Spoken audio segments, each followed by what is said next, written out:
Hi mga ka-low carb! Ito yung nagawa nating low carb bread. Ayan. Diba? Super soft nito. Ayan, parang kumain ng mamon. Grabe, kita nyo. Ito. Oh, diba? Share ko sa inyo kung paano ko ginawa. Let's go!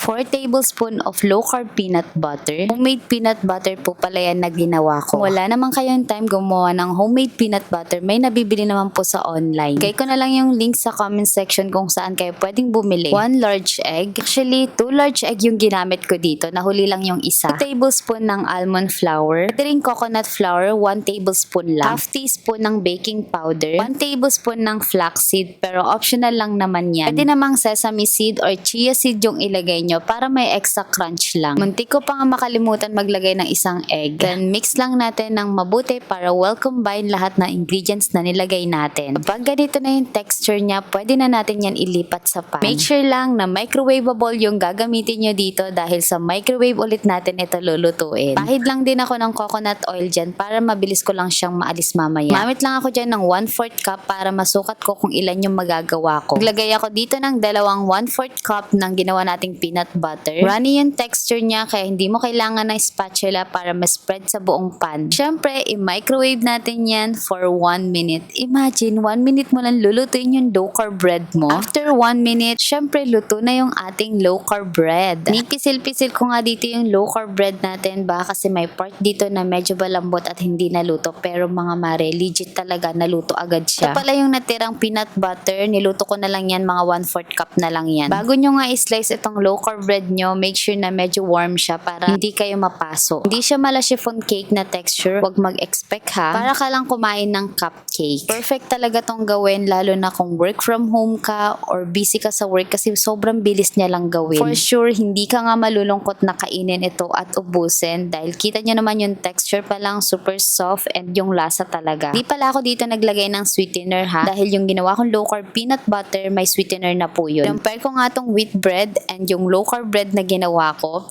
ano sa tingin nyo? Alam po sa mga nag-start pa lang mag low carb, lahat po ng bread na nakikita nyo sa grocery is hindi po yun pasok sa low carb ha. Kahit pa nakalagay dyan is sugar free or zero sugar, as long as hindi mo nababasa yung ingredients, hindi po yan pasok sa low carb diet. Wag lang po tayo sa nutrition facts nakatingin or mag-base. Mas importante po dito tinitignan natin is yung mga ingredients na binibili natin. Yung lasa pala ng ating low carb bread is hindi matamis, hindi rin matabang. Sakto lang. Hindi mo rin dito malalasahan yung eggy flavor kahit 2 egg yung nilagay natin. As in, balance lang talaga yung taste niya. Kahit anong toppings ang ilagay nyo dito sa low carb bread nyo, as long as pasok lahat ito sa low carb. Fried nga lang ako dyan ng egg and low carb cheese. Yun lang for today's video. Thank you for watching and stay healthy, stay low carb. Bye!